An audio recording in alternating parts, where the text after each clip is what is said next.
Here we are. We are supposed to see. Okay, now it's recording. So, well, first of all, good morning, buenos dias, egunon, bonjour, guten morgen. Many languages, many people, and that's beautiful. And thank you very much for being here in this fourth session of the Chemometrically Speaking. And in this occasion, I have the great pleasure to have with us Professor Ludovic Duponchel. Ludo, apart from being a really nice person, he's a really nice expert in spectroscopy and chemometrics. He is part of the University of Lille in France and in the laboratory of advanced spectroscopy. And he will talk about LIBS and chemometrics. So remember, please, it's better to mute your microphones and the cameras so Ludo can be relaxed. And Ludo, whenever you want. Thanks a lot, Jose. First of all, I would like to thank you for this kind invitation. This is always nice for me to discuss about spectroscopy and chemometric stuff. Today, would like to introduce laser-induced breakdown spectroscopy, which is not so common in labs. So for many of you, you will discover this. And for sure, the game is also to try to show that chemometrics can be interesting in order to dig in the data sets we acquire with this kind of spectroscopy. And for sure, it will be dedicated to the spectroscopic imaging framework. So first, I will introduce for sure LIBS principle and will give you some information about the instrumentation we use in general in this technique. We'll introduce some performances and specificities of this technique. You will see that for sure it is an elemental technique, but we can extract many information from the datasets we acquire. And then I will introduce few examples of application of chemometrics for data exploration with some PCA analysis, some clustering techniques, and some signal and mixing also. And you will see that for these topics, you will highlight many information on very complex datasets. And then I will conclude. First of all, what is the laser-induced breakdown spectroscopy? So LIBS. This is rather simple. First of all, for sure, with LIBS, you use the laser. In the first step, as you can see here, the laser is focused on the surface of your sample, and you will, in this way, remove a small quantity of mass from this sample surface. So a part of these samples is ablated. This is the first step. In the second step, right after this laser shot, you will have you will initiate a high temperature plasma with the temperature higher than 15,000 Kelvin. This plasma is above the surface, and you have a rapid expansion of this plasma, as you can see here on time. In the third step, for sure, in this plasma, you can imagine that you have a big energy, and this energy is used for the electrons to go up to the very high level. And when these electrons are at the highest level, as you can see here, in the third step, you will have first an emission of continuum light, because you have, let's say, a cooling process. So all these electrons there will have to go to the ground there. And this process occurs around 0.3 microseconds right after the laser shot. And it provides you a continuum spectrum here. But this is not we are not interested in this spectrum. The spectrum here is now the emission of these discrete atomic lines. let's say, at 1 microsecond. And when an electron is at this level, and you know this already, when it is at this level, this excited state, and for sure the electrons would like to go to the ground, and because we have a big energy drop between these, you will have this emission of lights. And for sure, this is here just a representation of these electron levels there, just for one atoms. And you can imagine that for one element and one atoms, you have discrete levels which are specific. And here on the LIBS emission spectrum, you have emissions like that, such as direct peak. And for sure, all these peaks belongs to all the elements you have on your sample. So LIBS is an elemental technique.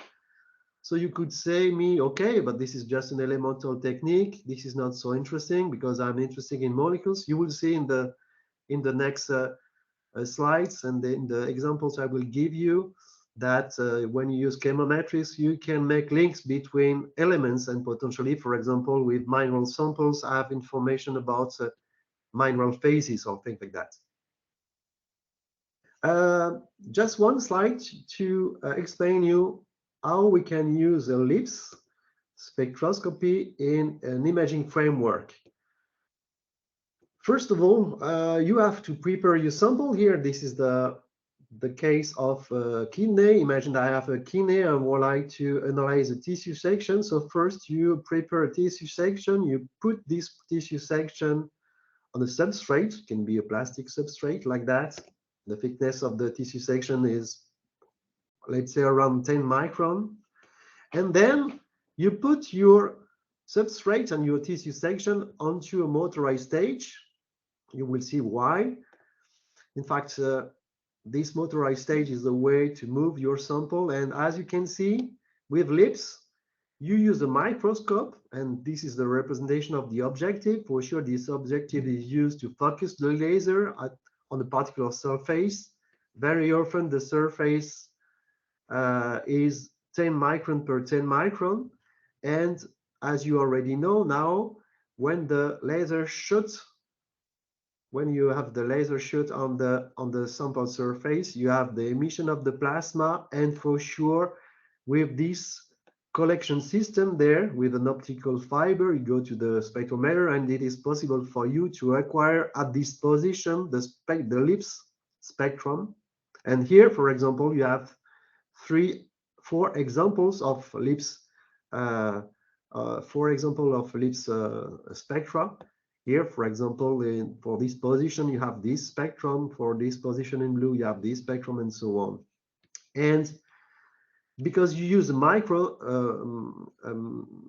microscope stage, you will automatically and systematically acquire spectrum all over this sample surface. So at the end, you could have, for example, even 1 million or 10 millions of spectra on the grid.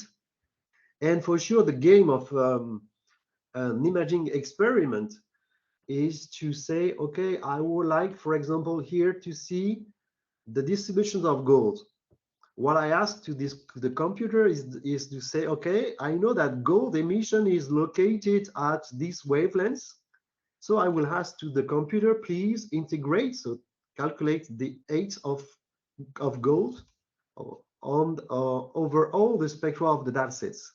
And then when you have all these value, you can generate this kind of map. For sure, you can imagine that here, when you have a light yellow pixel, it indicates that potentially you have a very high concentration of gold. And when it is black, you have no concentration of gold. This is the way, this is called the simple and the classical integration technique. This is the way usually you obtain this kind of map, whatever the spectroscopic technique. So this is the way we do. This is here just a video showing you the speed of this kind of technique. As you can see here, you have your sample, you have the laser, and you acquire spectra with a rather high acquisition rate. Here, this is more than 100 hertz, means that you acquire more than 100 spectra per second. Today, we developed some instruments for which we have even more, for example, 1 kilohertz, so meaning 1,000 spectra per second. So why LIBS imaging is so interesting? In fact, when we have a look at the advantages, we can see that it has many advantages that few other spectroscopic imaging techniques can claim. First of all, we have almost no or little preparation of the sample. We have a very high dynamic. So it means that you can see for sure percentage of elements, so major elements, but you can even go to ppm. So you go from major elements to traces. You have rather good LODs, so rather good limits of detection for many elements. The spatial resolution is almost 10 micron, meaning that every 10 micron you can have a spectrum. And for sure, due to these features, it is really nice because it is possible for you to investigate big sample surface with a rather good spatial resolution. So as I said before, if you go back to the tissue section for the kidney, you can investigate several centimeters square of this kidney, and for each micro surface of 10 micron per 10 micron, you can obtain one spectrum. So this is really interesting. Just one slide to discuss a bit the performance of this. Here, this is a representation of mineral rock sample, and as you can see here in black, this is the quarter you have when you shoot the laser. So as you can see, and you shoot the laser, you remove the parts of the matter, and for sure the resolution of your technique is linked to the size of this crater. So you can see, you could say me, okay, if I want to increase the spatial resolution and if I want to have at the end a very detailed image, I would like to lower the size of the crater. The only one problem is that when you decrease the size of this crater, the mass of ablating matter is always lower and lower. And in fact, in LIBS spectroscopy and in LIBS imaging, there is a compromise between the limits of detection and the spatial resolution. If you decrease too much the spatial, if you increase, sorry, the spatial resolution, imagine you would like to have a 1 micron spatial resolution, the ablating matter will be so small that the limited detection will increase a lot. That's why very often we are in this situation there. We select in general 10 micron, around 10 micron, because this is where we can have rather good limits of detection. And here, this is the representation of the different limits of detection. And as you can see, for many elements in this periodic table, you have rather interesting limits of detection, particularly for the light elements there. And this is not so bad for the others, okay? And for sure, for these elements in orange there, this is not so good, but we can see many elements, and finally all these performances are not so bad. Yes. Just one slide to explain you the evolution of this LIBS imaging. In fact, when we have a look at all the papers, we can observe that LIBS has grown very rapidly, and it is now mature. In the 2011, we have acquired the very first imaging. We have acquired the very first images, and here this is the case again of a kidney. And for this kidney, we try to follow some specific elements. In this period, as you can see, the map contains only 1,000 pixels, and as you can see, you don't see so much detail. Here, this is the kidney of a rat. Here, 2 years later, it was possible to multiply the number of pixels by a factor of 10. In 2015, even more.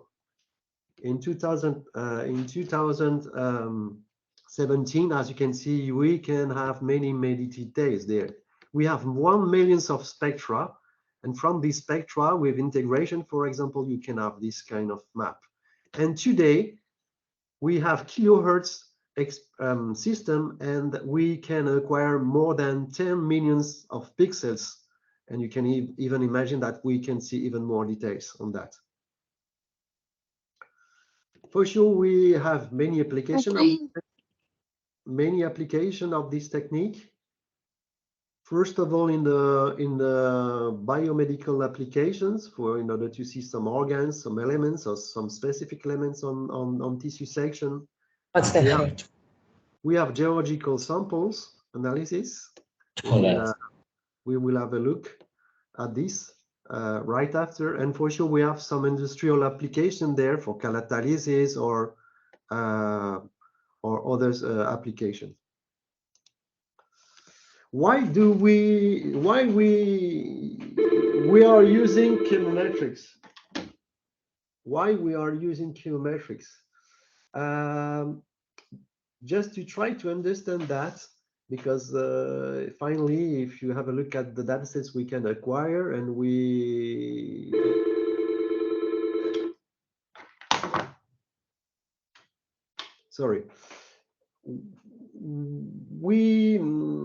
have why do we use chemometrics tools here?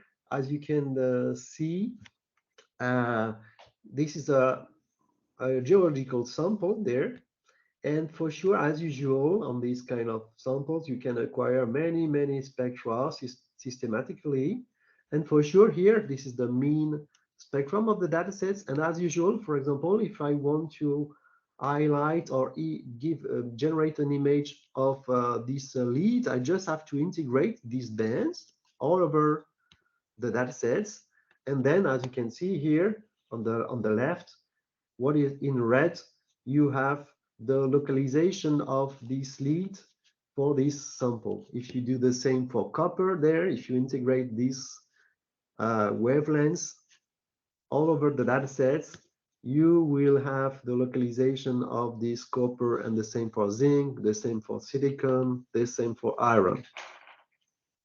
So this is nice because here you have an elemental image corresponding to this image you have obtained from your camera, or even from your microscope in the visible range. However, in order to know that finally in red it was galena is lead and sulfur, you have to discuss with an expert, and they will say yes, if you have the lead, finally it comes from the galena. If you have zinc, it was sphalerite. If you had copper, it was this and this and this. So as you can see, using this very simple and classical integration technique, it is possible to generate this kind of map. However, in general, you can see that we have too much a priori about the elements we have to look at. Because here, if we have acquired all these spectra, for sure I can generate this map just because I know that potentially these elements are present. This is a problem, because in general, we would like to explore these datasets with less a priori. That's why chemometrics is important. And also something very important, when you use this kind of signal integration technique, finally you just select few of these wavelengths, but you don't use the whole spectral domain. So it is difficult for you to see that finally one element is correlated with another element, for example, in the mineral phase. If you don't know that a trace element is present, you will never generate for sure the map. So that's why we would like to use chemometrics in order to dig more in the datasets we acquire. First of all, and I'm pretty sure you know this already, but I will just take 1 minute to explain you again PCA, principal component analysis, which is really the Swiss Army knife in the chemometrics toolbox. And as As a toy example, imagine that I have only 12 spectra in my data sets. These 12 spectra comes from, for example, an imaging experiment. And for these data sets, I have just 3 wavelengths per spectrum. Here, this is the representation of one spectrum with, for example, 3 emissions at these 3 wavelengths. And here, what I would like is to just represent my spectra in another way. Here, imagine that because I have 3 wavelengths in my spectral domain, I draw this system of axes, lambda 1, lambda 2, and lambda 3. And from this spectrum could be represented as a point in this 3-dimensional space, just because I have 3 wavelengths. Here, this point in green is there just because it has absorbance 1 or emission 1, emission 2, and emission 3 coming from the spectrum. And as you can see, the datasets, the 12 spectra in the datasets are represented here by clouds of points. What is the aim of principal component analysis? As you certainly know, is to try to catch the maximal variance. Here, the maximum variance is, as you can see here, the points are spread in this direction. So the first principal component is here. The second one is always perpendicular to the first one. Try to catch the residual variance. And as you can see here, you have some variations perpendicular to PC1, and that's why PC2 will be interesting. So when you calculate PC1, PC2, PC3, finally, you will say that you will use this new system of coordinates, meaning that each point, which is initially a spectrum, can be now represented in this new, let's say, vectorial base in red. And as you know, the sample X will have new coordinates, which is these coordinates are called scores. Scores 1 and score 2 there. And for sure, we have a score 1 and score 2 for each point here in the datasets. And we will see that in this case, this is a wonderful way to let's say, compress the data and dig more into the complexity of my sample. Here, if I use principal component analysis in the framework of imaging, as you know, we have a cube.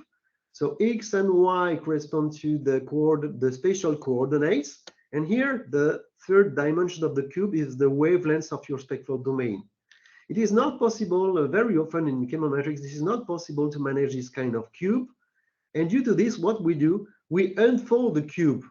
Unfold the cube, and I'm pretty sure you have done this already, you know how chemometrics work. In chemometrics, very often we need a 2D table, meaning that along the rows I have the spectra of the datasets, and along the columns I have the spectral variables, for example, the wavelengths here. So here I just say, okay, the first pixels, I will put these first pixels, so the first spectrum on the first line, the first row of this table. The second spectrum will be the second row, and so on. And here I have n pixels corresponding to the total number of pixels I have in the cube. For sure, when I have this 2D table, when I apply principal component analysis, if I select a principal component, I will have a scores. So 1, 2, 3, 4, 5, a scores per pixel. And because I'm in the imaging framework, I don't care about this shape. I would like to refold. For example, if I have n pixels there, I have n scores number 1, and I will refold this into this image of scores 1. The same for scores 2 in yellow there, the same for scores 3, and the last one. And for sure, as you know, with PCA, you have the scores and the principal component, here the loadings. The principal components, there, as you can see, these are vectors, and these vectors can be expressed in the original space, which is the row space, the space where you had the wavelengths.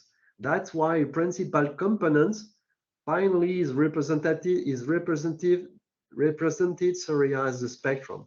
And in the next example, I will show you what kind of information you can extract from this.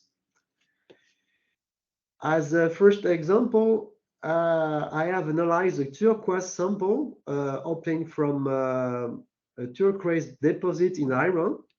This is an optical image of this turquoise sample.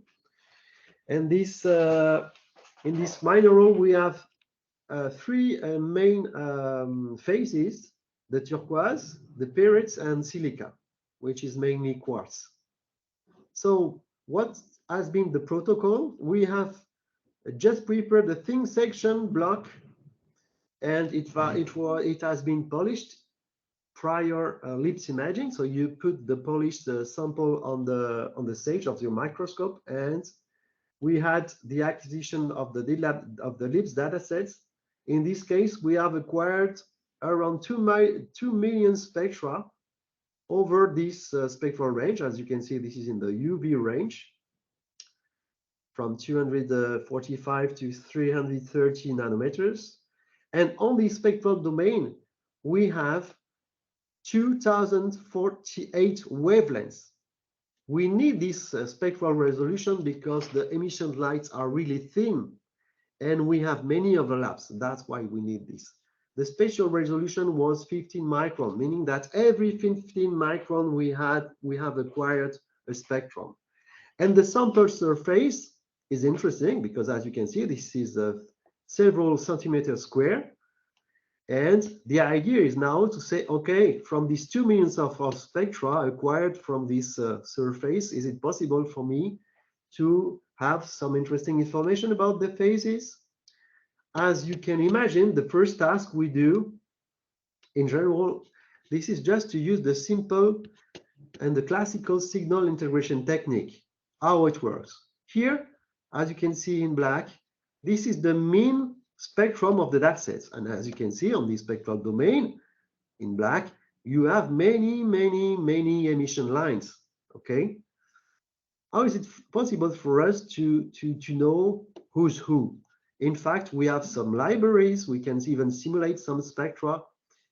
All these simulated spectra, they are there at the bottom of this figure. For example, in red, you have iron, and you can see that iron exhibit many emission lines. We have silica here, and silica is located here, for example, and here and here. You have aluminum located here. You have copper located here. And as you can see from this, imagine that I would like to see iron. I could say, okay, I will integrate these bands there all over my datasets in order to generate this map. I can do this for silicon. I can do this for copper. I can even do this sometimes for others, for phosphorus, aluminum. But here, as you can imagine, even if the emission lines are rather thin, due to the fact that you have many lines, you can have some interferences, and that's why chemometrics can be interesting. Now, some results about PCA on this sample. Here, what is nice with principal component analysis is that you can see some correlation between elements. As you can see here, for example, this is the scores map of PC1. It expressed 95% almost of the total variance. So 95% of the variations you could have in your data sets. As you can see from this map, you have the color map, the color bar here. So the orange color indicates you here a positive value, and the light blue indicates you a negative value. So what could be the meaning of this? When you have a principal component analysis and when you apply this in the imaging framework, you have the scores image and the principal component, the associated principal component. Here, this is the PC1. So the scores image number 1 and PC1. When you discuss principal component analysis results, you have always to discuss the two together. So as you can see here, on this principal component number 1, we have positive values here and negative values here. What is the meaning of that? As you can see, the positive values here So as usual, in black, this is the principal component, and above in color, these are simulated spectra. As you can see, the positive part is linked to iron. Here, the negative parts, there and there, they are linked to aluminum and copper. Okay, so what is the meaning of that? Here we can see that iron is anticorrelated with aluminum and copper, just because they are observed in the same principal components. How I can use this information? This is very simple. In the scores image here, we compare the yellow, the orange or yellow pixels, and we compare these to the blue one. What is the meaning of that? If I have a look at principal component number 1, it means that here, all the orange pixels compared to the blue ones, these orange pixels have more iron and all compared to the blue one, and less aluminum and copper. So when you here you have a high concentration of iron and less aluminum and copper, and vice versa for the light blue. This is the way you can interpret this. Here I've selected another one, principal component number 4, on which you can see that you highlight different things. Again, positive scores, negative scores, and here you can see here that silicon and aluminum now are articulated with iron and copper. For sure, you highlight different ratios located on different zones of your sample. And that's why it is interesting to use a principal component in analysis to do that. You can see that principal component number 4 highlight a very small variance. When you go and when you dig with principal components, if, for example, you come from the first, you go to the second, to the third, you go into the details of your datasets. Oops. As you can see here, on principal component number 7, you can even highlight some elements such as magnesium there, or you can even highlight some titanium there for principal component number 8. And trust me, if you try to integrate directly from the datasets the titanium and would like to, let's say, generate the titanium map directly from the datasets, you will have very noisy results. And that's why sometimes having a look at the pre-CA results is a way to highlight such contributions. So this is very interesting to use this principal component analysis in the imaging framework. If you want to have more details about this, I advise you to have a look at this paper. For sure, I will give you the PDF of this presentation to Jose, and Jose will send you back. Okay. Now some words about clustering. Clustering is another explorative technique in the chemometrics toolbox. For sure, when you have some imaging data sets, very often you don't know things about your data sets and you need explorative method. That's why this talk is more dedicated to this. So in clustering, the goal is rather simple. The goal of clustering is to have a segmentation. What is the segmentation? The segmentation is just to try to find groups of similar pixels, so similar spectra. And then when you have found these similar pixels, you would like to represent their location on a distribution map, just to see if you can observe some zone where spectra or pixels are similar. So clustering is called an unsupervised technique, meaning that we only use spectral data with no prior knowledge about the category of the pixel. We just have the spectra we have acquired. We don't have extra information about this. We don't need references. This is really exploration. And for sure, we have always many techniques, but here the aim of this presentation is just to introduce some concepts. One of the most used technique for this clustering imaging is K-means. Just one slide to explain you in the fast way how it works. You will see that this is very easy to understand. And again, in order to understand this, I have selected a toy example. In my toy example, imagine I have just an imaging dataset with 5 per 5 pixels, meaning that I have acquired, so this is a very small grid, I have acquired only 25 spectra. And imagine that the spectrometer is so old that I have only 2 wavelengths. As usual, I've selected just 2 wavelengths just to have the possibility to represent this. But imagine just spectra with 2 wavelengths, and I have just 25 spectra. Now you know that in chemometrics, a spectrum is a point in a multidimensional space. And here, this is easy because we have just 2 wavelengths. So here, as you can see, you retrieve the 25 spectra. 1 point is a spectrum, right? In the first step, we will select key initial points. Key is the value. Here in this case, we will select 3. Here, this 3 is just because I would like to cluster, I would like to, let's say, group all these spectra into 3 groups, into 3 clusters. For sure, we will discuss in the next slides how we'll choose this value. But imagine that in this case here, we select three initial points because we would like to split these datasets in 3 groups of similar pixels. So these are the random points which has been selected.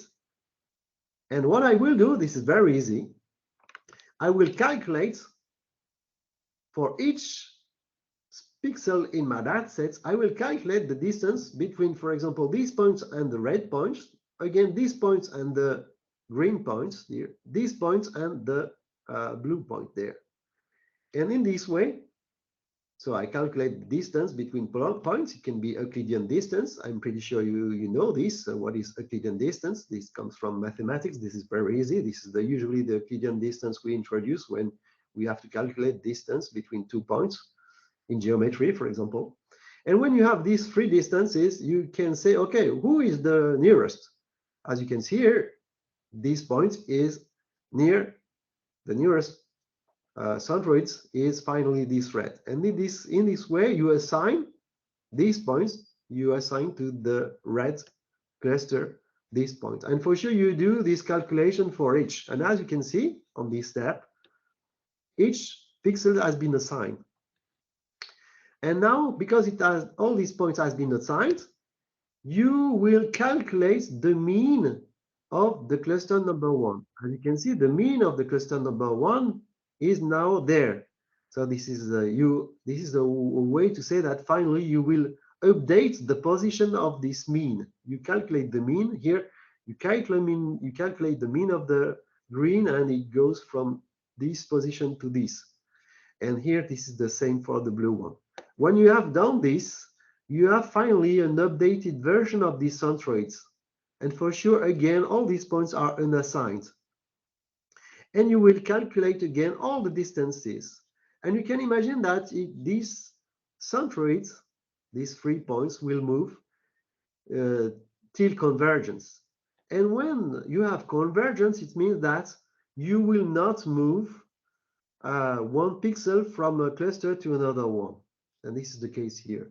And when you have this clustering results, for sure, we know exactly where are located all these spectra over the, let's say, the region of interest you have acquired. For example, imagine that here, this spectrum was the pixel here. Because this pixel is in the cluster red, I will color these pixels in red. And as you can see, you generate a clustering map like that. So in this way, you can see that, yes, the cluster number 1, which is red, is located in this part, there and there. For the cluster number 2, you have a big zone blue here. And for the cluster number 3, you have this. And for sure, you have, as usual, the clustering map.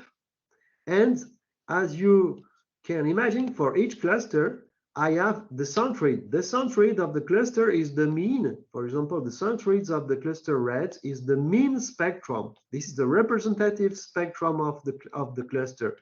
And this way, for sure, you can say, okay, the cluster number 1, because I see that you have these emission lines contain all these elements.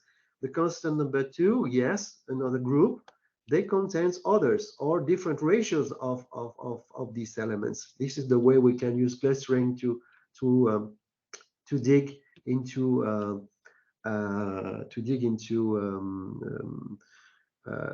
LIBS datasets. Here an example of this clustering. This is the complex mineral samples from Morocco, and potentially on this sample we have the simultaneous presence of major and minor compounds, but also traces. And this is the mean spectrum of the data sets. I don't remember how many spectra we have acquired. I think this is again more than 2 million of spectra.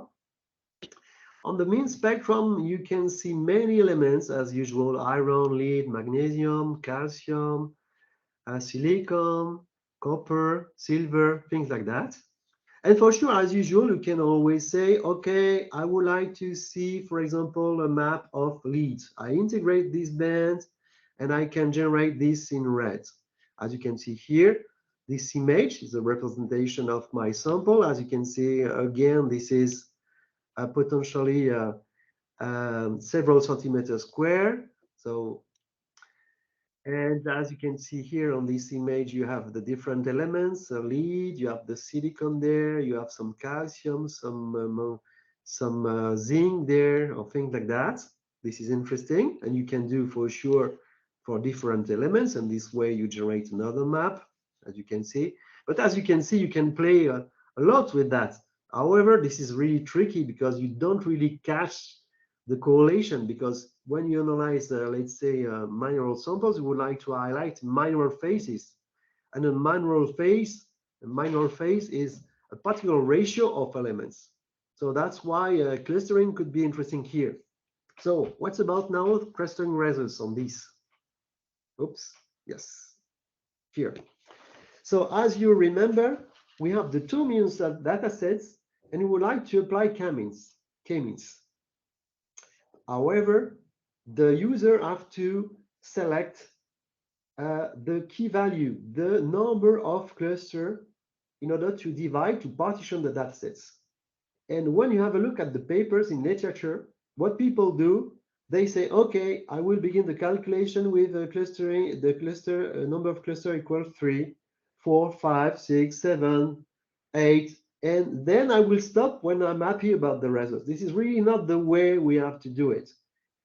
Normally, when you apply a clustering technique, you need an index, so a technique in order to highlight the optimal number of clusters without prior knowledge.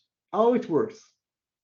Systematically, you ask the computer to calculate a clustering with 2 clusters, 3 clusters, 4, 5, for example, till 25. And then I have a mathematical criteria of this partitioning.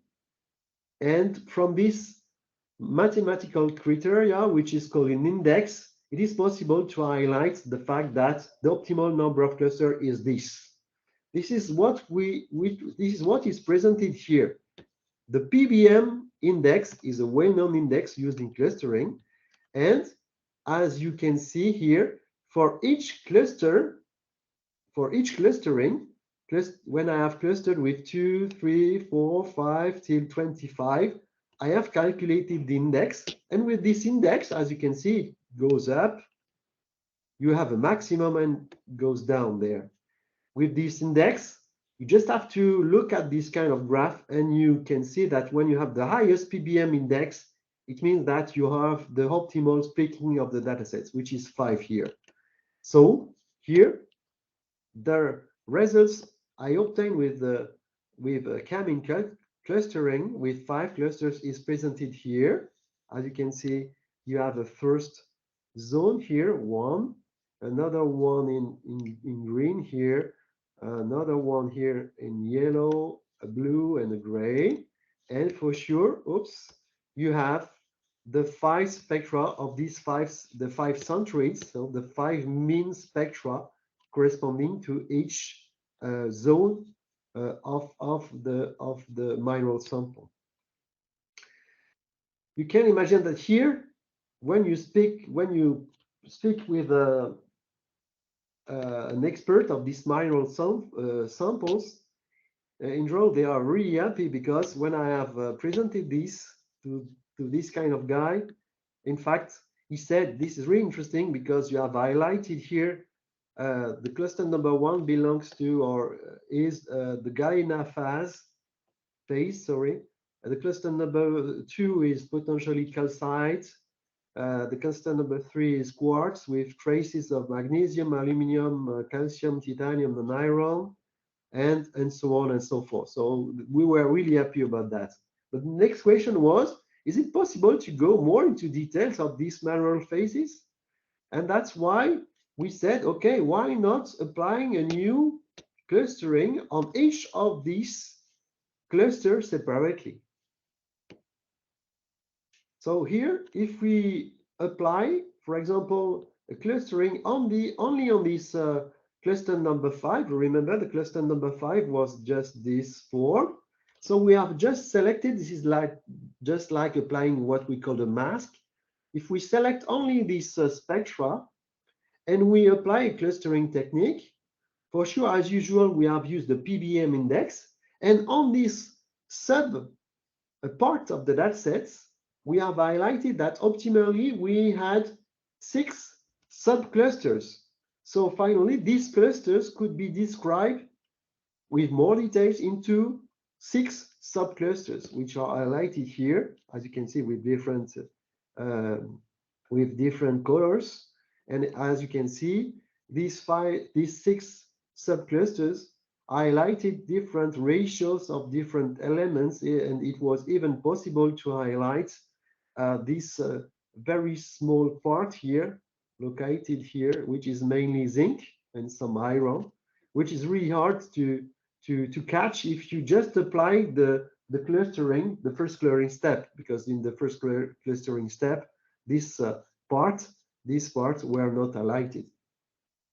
So this is just another example for the cluster number 1. The cluster number 1, you remember this was this one in red.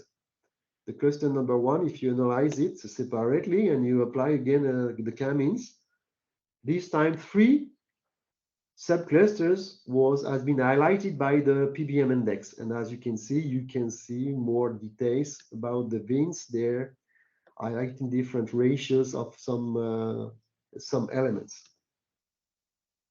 Again, if you want to see more details about this, this is the paper linked to this complex rock sample. Then I will end with the signal and mixing technique. The signal and mixing technique is very interesting in imaging. What is the purpose of this signal and mixing technique?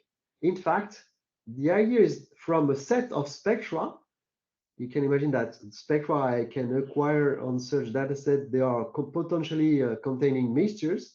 So only from a set of spectra, it is possible to simultaneously extract all the spectra of pure species present in the chemical system being studied and their relative contributions in each spectrum. This is like, you certainly know, the Berzon-Beers law when you apply UV-Vis or infrared. In the Berzon-Beers law, when you have 2 compounds, imagine that you have 2 molecules, A and B. For sure, when you mix A and B, finally, and you acquire the spectrum of the solution of A and B, you will have a linear combinations of these 2 spectra, meaning that you will say that the spectrum I acquire is 0.5 times the spectrum of A plus 0.5 the spectrum of B. When you use the spectral and mixing technique, you can have many different mixtures of A and B. First, with this technique, you will highlight the fact that A and B are present, and you will extract this spectrum, the spectra of A and B. And for each mixture, you will retrieve the coefficients of A and B in each. That's why it is interesting. So you can imagine that even if you have an unknown sample, so an imaging data set, you could even extract the pure spectra of the compounds you have in your data sets and their relative contributions. And potentially these relative contributions could be reshaped as an image. And this is what we will see now. Yes, here. Let's explain more. One of these signal mixing technique, and one of the most used technique is multivariate curve resolution and alternating least squares, developed by Roma Toller from the University of Barcelona. When you apply this kind of multivariate curve resolution, you have, as usual, your experimental data cube, because we are in the imaging framework. So as usual, you have the X and Y corresponding to the spatial coordinates. And you have, as usual, for sure, your spectral domain here. That's why this is a cube. As you know, we have to unfold this cube in order to retrieve a 2D matrix there, where you can retrieve the spectra along the rows and the wavelengths along the columns. The first step of multivariate curve resolution is to estimate what we call the rank of this matrix. What is the rank? In fact, the rank of the matrix, when you discuss about rank in mathematics, this is normally the number of independent lines or columns. And in fact, this rank, why is it so interesting here in this case? The rank is normally an estimate of the number of pure contributions you have in your chemical system, the number of pure contributions you have in the matrix you have just acquired. So imagine that here the rank is 3. Normally, this rank can be obtained when you apply principal component analysis or other tools, but it has to be estimated. Imagine here, in this case, this is 3. I know that potentially I have 3 pure contributions in these datasets. Then, in order to decompose and obtain the pure spectra and the pure concentration profiles at the end, in this algorithm, I will need an estimation of the pure spectra or the pure concentration profile. We have different algorithms to do that. Imagine that I have some estimations, some guesses of these 3 pure spectra. How it works? It will be very easy. I have the data sets, and I have an estimation of this. You know that if I use just classical least squares, if I have this and I have this, I could obtain the pure concentration matrix here. However, because I have just a guesses of pure spectra, you can imagine that the pure concentration matrix is not perfect. It has to be refined. And that's why here in the framework of multivariate curve resolution, we can apply some constraints. For example, we know that concentration has to be positive, or we know that normally the spectra of the LIBS spectra has to be positive. We can implement this. And if we implement positivity or non-negativity on this matrix, imagine that I have this matrix, I apply non-negativity, and this way I will have a constraint matrix of C. And again, if I have D and C, I can calculate again this S. And that's why it is called multivariate curve resolution and alternating least squares.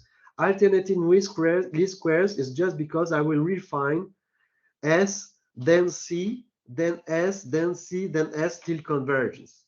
And why it is interesting to have this decomposition, as you can see here, the rank were 3.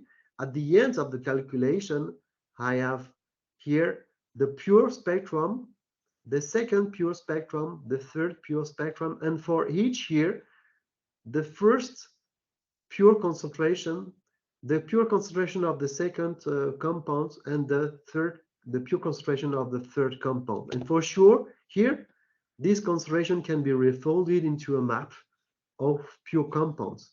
And here, with the map, the concentration map of these pure compounds, it is associated with the pure spectra. And this way, you can see that even if I don't know things about this cube, at the end, I can even generate a map of a compound I just discovered. And for sure, because it is a pure spectrum, you can imagine that if I have some library, I can even identify this compound. And that's why it is really interesting in imaging. So now the example, an example of application, and this will be almost the end of my talk. In this case, the idea is to analyze very complex mineral samples. This is called kyanite. This is an aluminum oxide, and it shows a huge heterogeneity and potentially traces elements. Here, this is an optical image of this rock sample, and as you can see, we will analyze again several centimeters square. Why I would like to introduce you this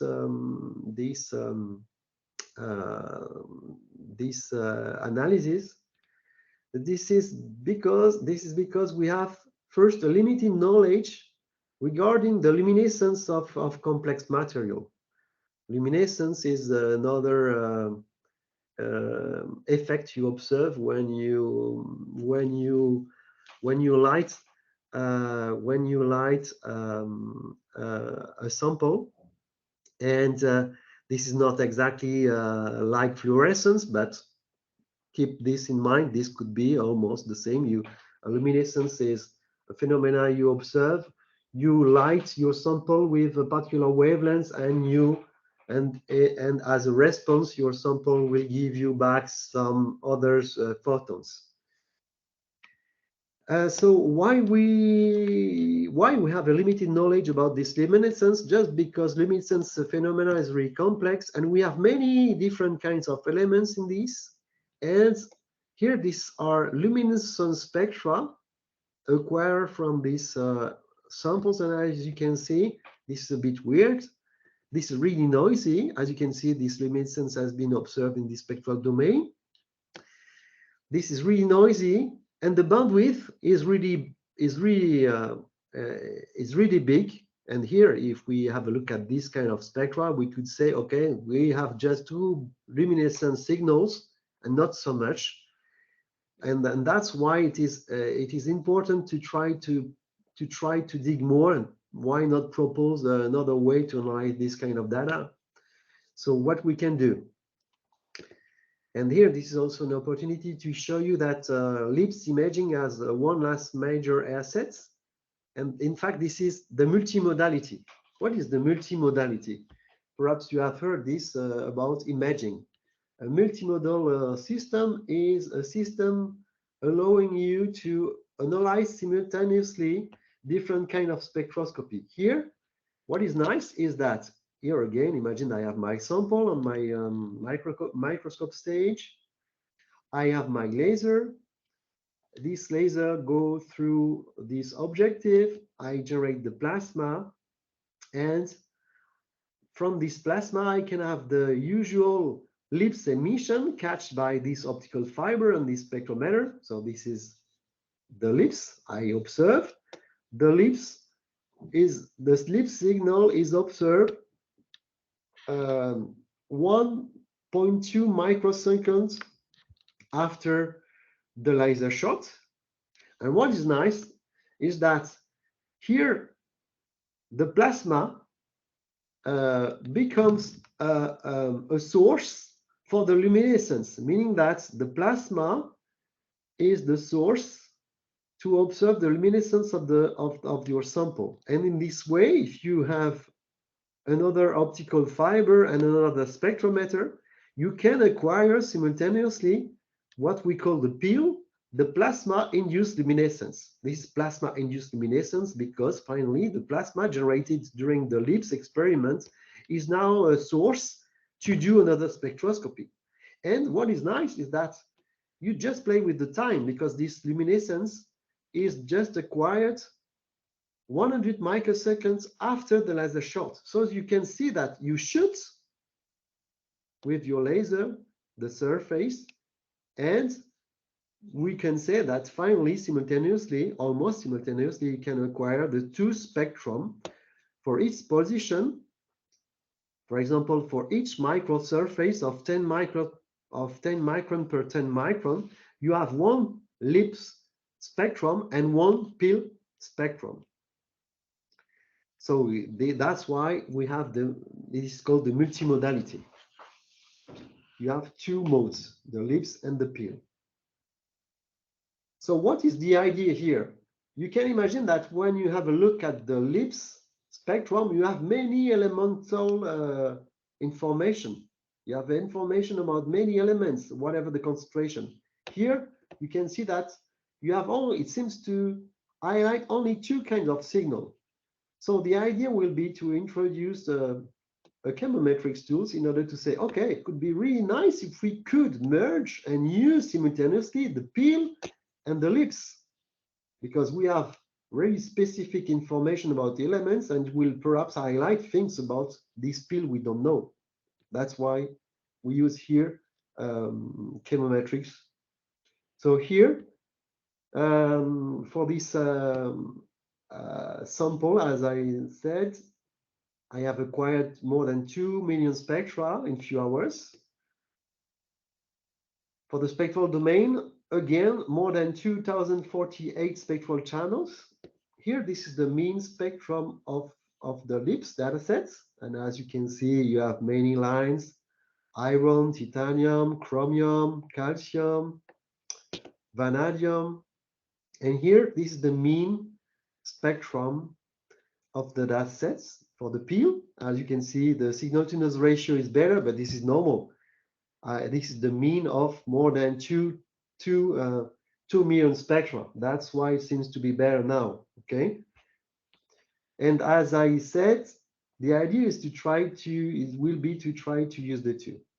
First, before going to MCR analysis, as usual, the first exploration of this sample is done with the univariate analysis.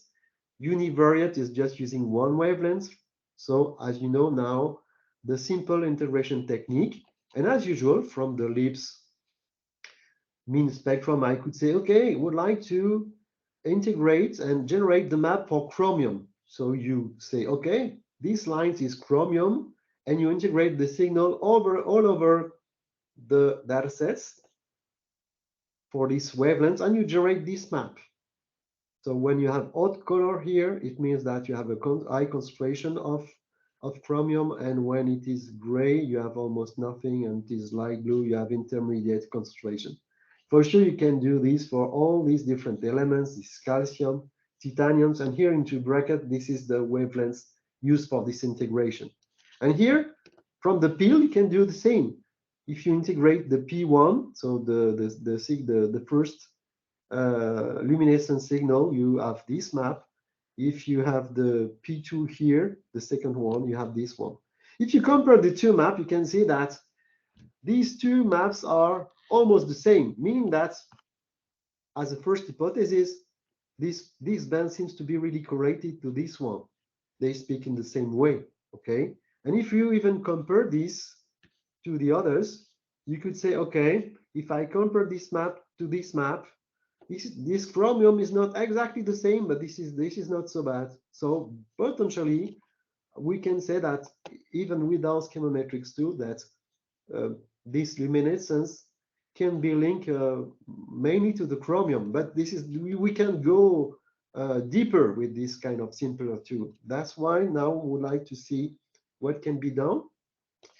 So, as I said, we would like to fuse the two modalities we have. What is the fusion? As I said, per position, I have one LIBS spectrum and one pill spectrum. I will generate what I call a super spectrum. I just stick these together. I have for one pixel the LIBS and the pill, and I put this together. And we'll use this during the chemometrics exploration. Why I do that? You can imagine that in this way, I will try to catch correlation between the LIBS part and the peel part. If I have many information about the elements in the LIBS part, it will help me to understand what's going on in the peel part. So after this step, if I have in my lab says 2 millions of spectra, so 2 millions of LIBS spectra and 2 millions of peel spectra, at the end I will have 2 millions of super spectrum. And I will apply MCR on that.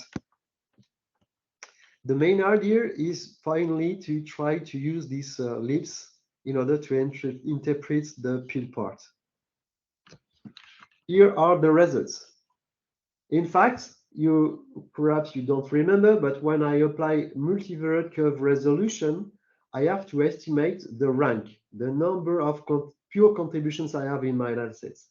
I don't have time to show you how it works, but here in this case, I have calculated, I have estimated the pure contributions with PCA and other tools, and I have highlighted the fact that 7 pure contributions were present in my datasets. So when this has been done, for sure, MCR has refined the solution, and these are the 7 extracted pure contributions. As usual, you have the pure map number 1, and the pure spectrum number 1. For sure, the pure spectrum number 1 is just the merging of the LIBS part and the peel part. This is the contribution number 2, and you could here this is the pure map number 2, and the 2 parts LIBS and peel, and the 3rd, the 4th, the 5th, the 6th, and the last one here. What is interesting is that when you have a look at these different maps, you can see that the main luminescence is highlighted by this pure contributions number 7 and pure contributions number 5. And what is nice is that here, for example, these 2 contributions here, they are correlated to all these bands which has been let's say identified because it is chromium and vanadium. Here in this case, this is another contributions, again coming from chromium and vanadium. And what is nice is when you have a look at all these results, in fact, you can see that in the different contributions, in fact, we have very small shifts, as you can see here, 6, 8, 9, decimal 3, 4, here 7, 0, 6, 8, 9. All these shifts can be interpreted, and they are really interesting for scientists when they are interested in luminescence. So as you can see here, we have used two main features. The fact that in this experiment we can have simultaneously LIBS and peel. We merge these data sets together, and with the right tool, it is possible to go deeper in the interpretation of this peel. And without this kind of tool, this interpretation was really almost impossible.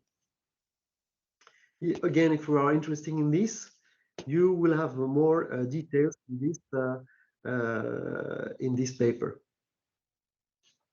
If you want to know more about LIBS, we have written a review. It has been published in Analytical Chemistry, and this is the paper. This is a paper really interesting because you have everything about the LIBS technique, many things about different kinds of applications, bio, application in industry, application in for mineral phases or things like that.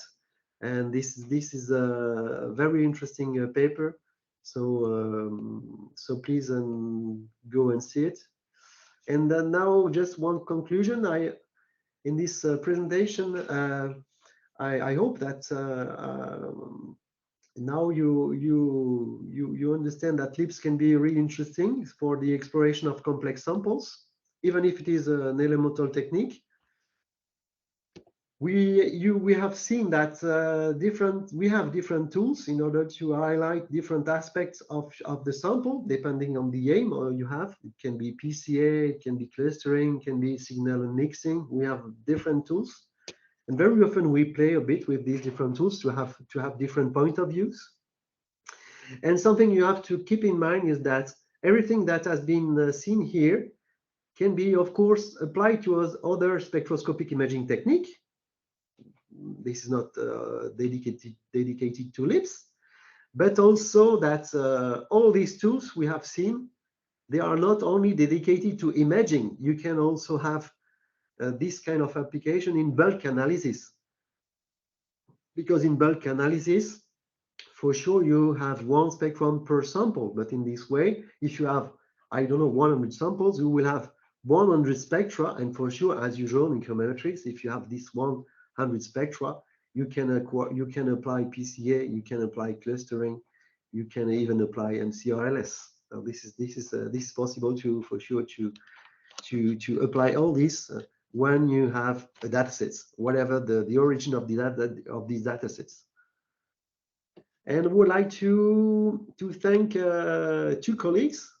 Alessandro Nardecchia is now in a company. He was a former PhD student. He is now working in a company in Barcelona. And for sure, also my friend Vincent Motoros. He is the expert of LIBS imaging, one of the perhaps the best expert in the world.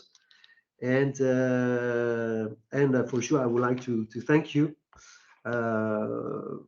for this invitation, and now I'm open to questions you could have. Oh, no, thank you, Ludo, for a really nice presentation. And yeah, now we open the time for questions. If you have some questions, feel free to ask Ludo whatever you want. So there are questions. Yeah, Andreas? Yeah, thank you, Ludovic, for your talk. The questions I have are very simple. They're technical questions about the setup for taking measurements. And one question is about the fiber and the microscope objective that you use for illumination, for recording the data. What about debris and or contamination of your optics during the LIBS process? First of all, perhaps the illumination is done by the objective. The optical fibers are yours to collect emissions, right? You understand that? Because yeah, okay. Sure. But for sure, if I understand well your question, when you shoot with laser, for sure you can imagine that the ablative matter you could have some dust, and for sure we have to clean. It depends, for sure. It depends on the samples you have, but for sure, very often you have to clean the objectives. And yes, this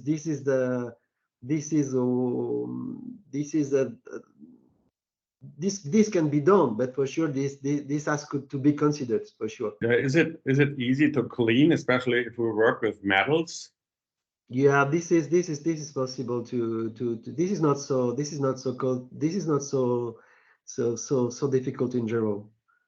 And another little question: when you do 3D analysis and go into the to the material, into the sample, do you have to refocus? Sorry? If you do 3D analysis of the material, so layer by layer, yeah. do you have to refocus?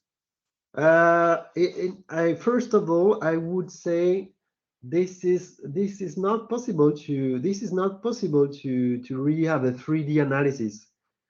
If you want to do that, because when you have this mapping experiment, you shoot with a laser and you have the crater, because you have ablation of the matter. So you do that all over the surface.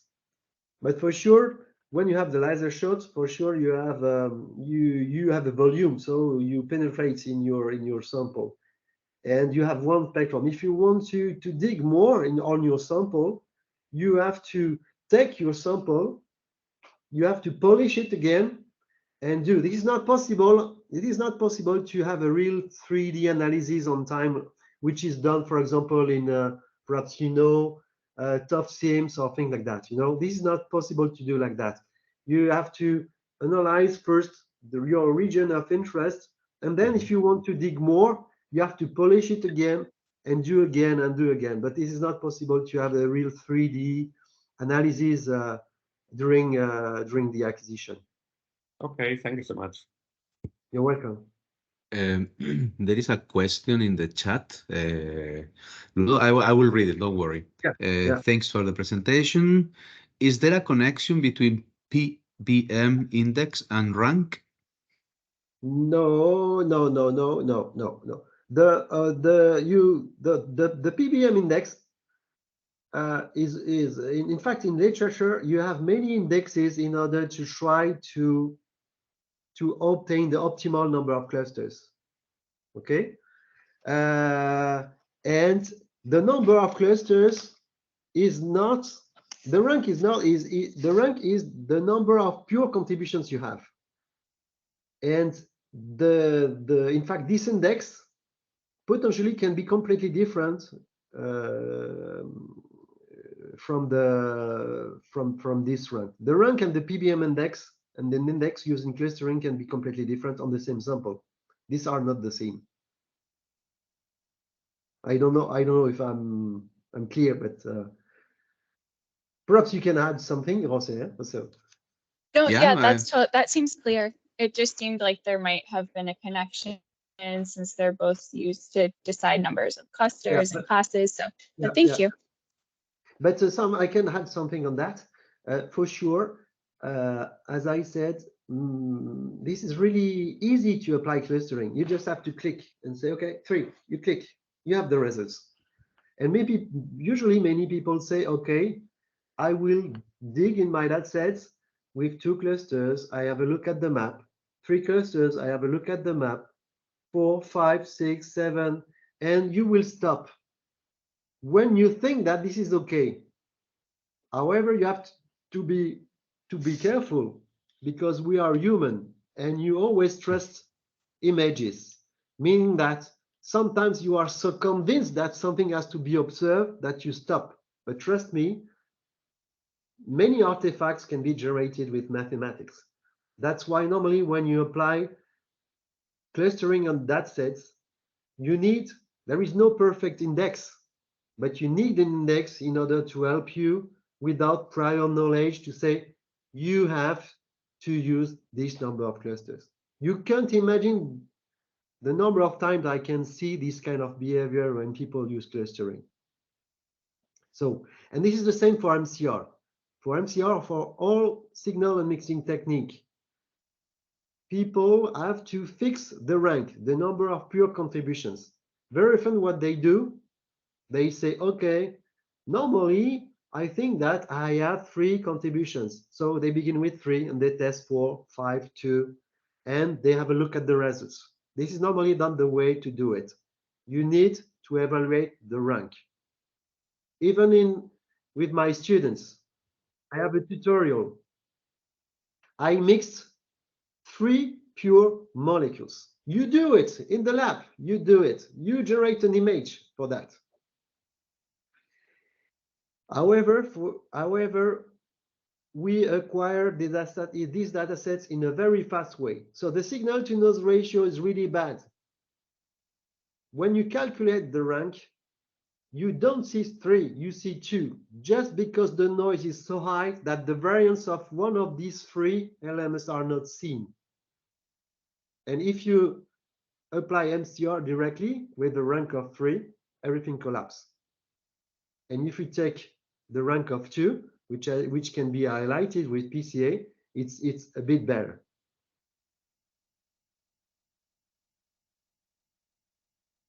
Okay, thank you, Ludo. Is there any other question that you want to ask?